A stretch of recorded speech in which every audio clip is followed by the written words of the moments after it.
What up, guys?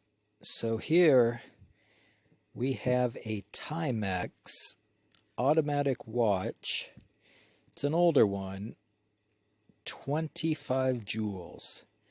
And all I'm trying to do is get the dial out of it, or the crown and the dial. As you can see, it's a good working watch, but there's no glass or crystal on it, so I've been struggling to get the dial out, and I think I got it figured out. I tried all those holes.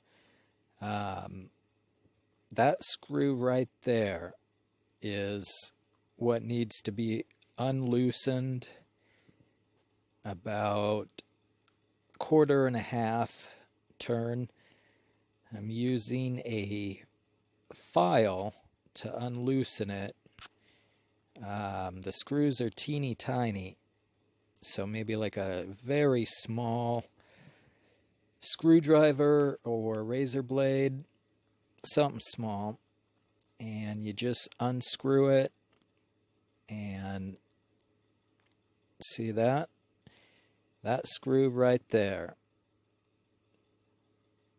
Unloosen that and you will be able to remove the dial, at least from a Timex 25 joule automatic watch.